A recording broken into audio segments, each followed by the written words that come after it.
Hey everyone! Due to the weather, I can't make it down to Burger King where I usually upload my videos from, so I'm gonna be recording and trying to upload from my normal phone, which really sucks. It takes forever, but hopefully it won't be too bad. So yeah, let's get into VR Troopers. I watched the next VR Troopers episode. I don't remember the name now. What was this one called?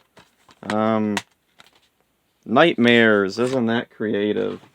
So anyway, it starts off, the troopers are out at a mini golf place, and Percy invites himself along. Okay, like, it's not super antagonistic or, like, a mean thing to do, but at least it's, like, something a teensy bit negative, which helps, like, he gets a bit of a comeuppance for, I don't know, wanting to invite himself along, I guess. Whatever, Caitlin is talking with Ryan and JB, and she mentions how things have been really busy at the newspaper lately, and she's really tired because of the long hours, and this gives Grimlord an idea. Let's see. Then back at the mini golf place, Jeb joins in playing golf, and Percy's like, how can he play golf? And Jeb shows he can use his tail to hit the ball, and so he hits the ball, and it goes right next to the hole. So then Percy goes and hits his ball, and it knocks Jeb's away, which incurs Jeb's wrath.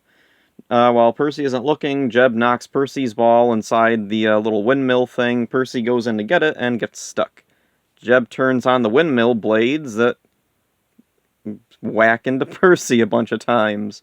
And so then Ryan and the others are trying to pull Percy out of the windmill, and Ryan looks up and sternly tells Jeb, that was not funny. And then we cut to the just weirdest scene, Jeb sitting there with a big cartoon smile on his face. It is such a out of nowhere weird thing. It made me crack up laughing. Like, VR Troopers, like with Jeb, there have been a few scenes where they'll do like an effect on his face, they have his eyes bug out, or they'll have that thing where he like sticks his tongue out, they freeze frame and do the thing.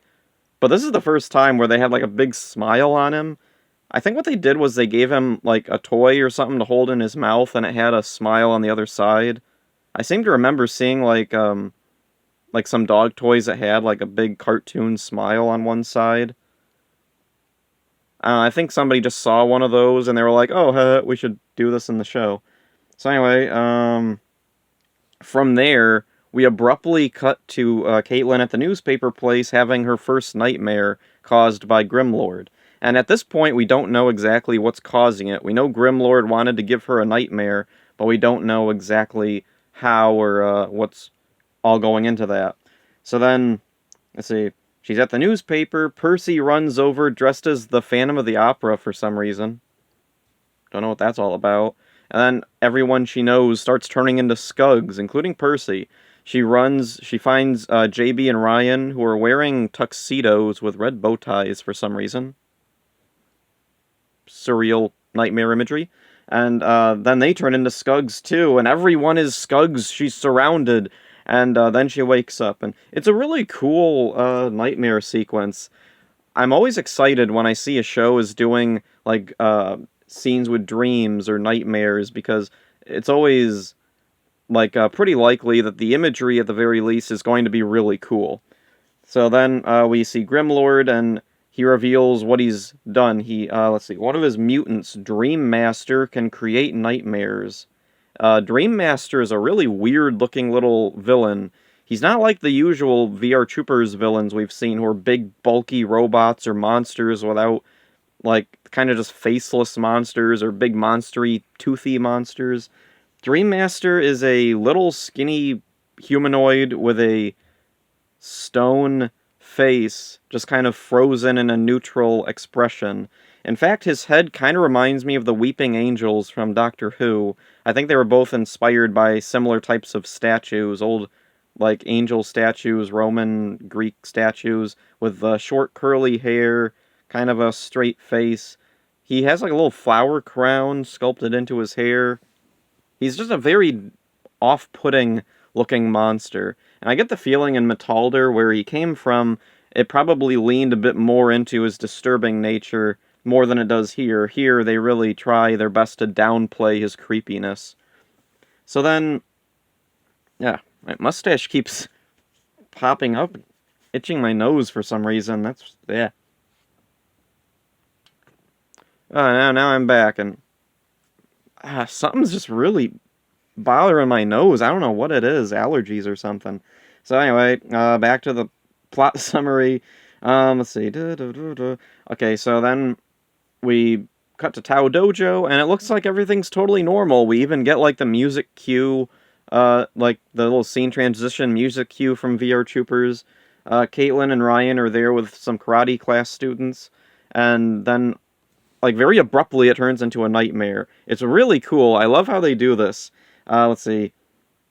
Ryan gets surrounded by Skugs. He's being overwhelmed. He's screaming for help. Caitlin is over here. She's paralyzed with fear. She can't do anything. She wants to help, but she can't move. And there's more and more Skugs coming in and crowding over Ryan. And he's screaming, and it is super intense and freaky. I love it. They really went all out with this. Unfortunately, this is the last nightmare sequence, at least the last real one we get.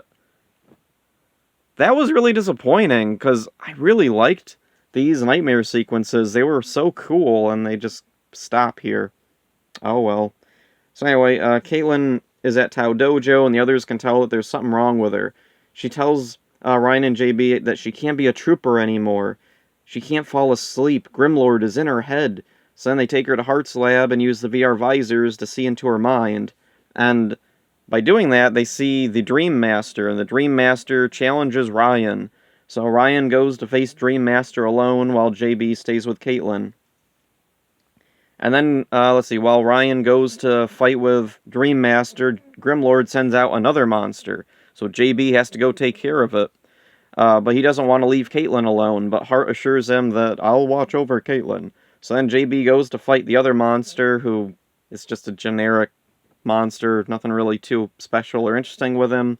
And then, let's see, JB defeats his monster, but apparently Grimlord expected that, because he's already sent out Ivar's air and ground assault. So JB's got to go into the stock footage tanks and stuff to take them out.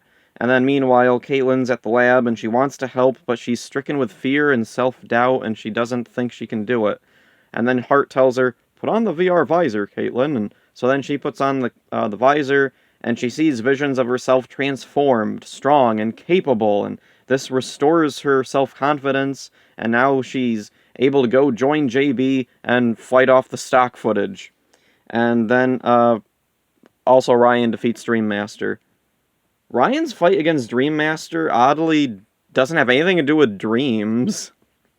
Most of the fight with Ryan and Dream Master is Dream Master has this mace on a chain thing. He wraps it around Ryan and shoots these electrical currents through it. And then Ryan's able to grab this other chain, throw it at him, which shoots the electricity right back at Dream Master, taking him out. It's a kind of clever way to deal with the fight, but it doesn't really have anything to do with dreams. The only kind of dream-based illusion is for a few seconds, Ryan gets a vision of his father in his visor. But it's just kind of generic. His father doesn't say anything like really disturbing or ominous. He just shows up, and Ryan's like, he's trying to get in my head! And it doesn't really affect Ryan at all. Like, at least they tried, I guess, but man, it would have been so cool to have, like, what if Dream Master knocks out Ryan, and then Ryan has a vision where he finds his father, and then his father, like, suddenly turns on him. His father's a villain, and he turns into Grimlord or something.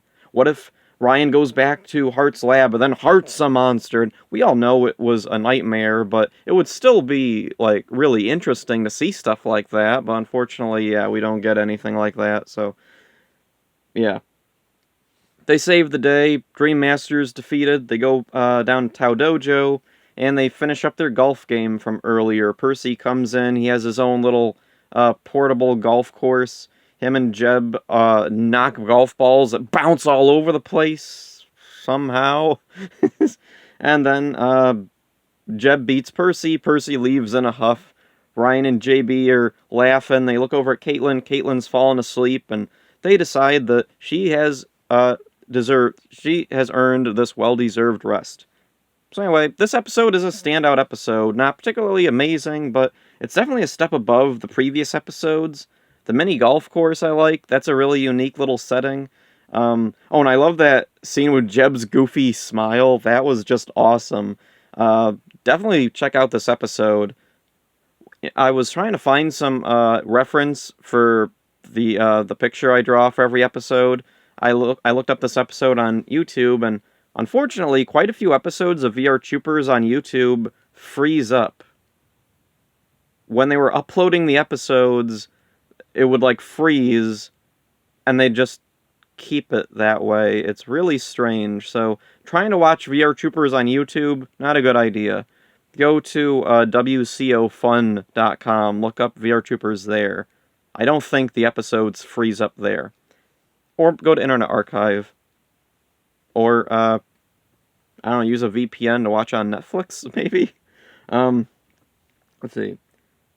Percy, once again in this episode, is treated as the butt of the joke, but it comes off slightly better. At the very least, the writers remembered that he's allergic to dogs, and, while Percy's, he doesn't intentionally ruin Jeb's shot, he is still clearly forcing himself into a situation that he wasn't invited into, so, I'll give it to him.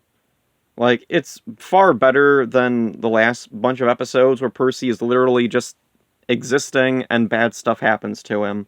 I love the nightmare imagery. That's one of the coolest things in this episode. Definitely what stands out the most.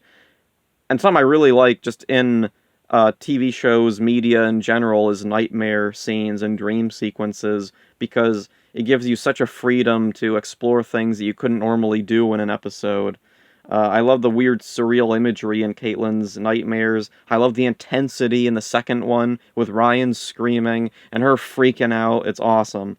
I love the Dream Master's design. He has a really cool, unique look to him. I love his just kind of creepy human-like face with the neutral expression just frozen. And, let's see. The Spike Bot, that's the name of the monster JB fights. He's just a normal, standard monster, really special there. Oh, and one of the things that is really nice with this episode, it's one of the few episodes where Grimlord, he always just gives up. Here it makes sense. His plan was to use Dream Master to give the troopers nightmares. With Dream Master destroyed, he can't do that anymore. It's not a device that still exists. It's not a power that he possesses. It's not something the Skugs can just do. Unless he can somehow put Dream Master back together, yeah, this plan is dead. So, cool. That worked. Good job, writers. And, one of the things that was interesting with this episode is similar to the Mighty Morphin Power Rangers episode, Crystal of Nightmares. In that episode, Goldar uses this crystal ball to go into the Rangers' minds and give them nightmares. Unfortunately, it doesn't really work as well as it does here with Caitlin, because in Power Rangers, the nightmares are just stock footage from previous episodes. It works, but there was a lot more they could have done, as evidenced here in this episode. Oddly, though, Power Rangers did do something similar to this, but not as dreams, in the episode Island of Illusion, where the Rangers are on this magic island that gives each of them visions of some kind of insecurity about them. For the most part, they're kind of interesting. Some of them are just nonsense, and it doesn't really work. Oh, and back to Crystal of Nightmares, while VR Troopers holds a pretty serious tone most of the time, Crystal of Nightmares kind of just immediately breaks any tension and suspense with the nightmare scenes, with Bulk and Skull being present. Goldar is looking through the crystal ball, giving each ranger nightmares, and then he sees Bulk and Skull also are there, and he's like, huh? And then Bulk and Skull's nightmare is very silly, because it's Bulk and Skull. They use a burger and hot dog to transform into their superhero suits, and then they crash the Megazord. So anyway, Nightmares, good episode of VR Troopers.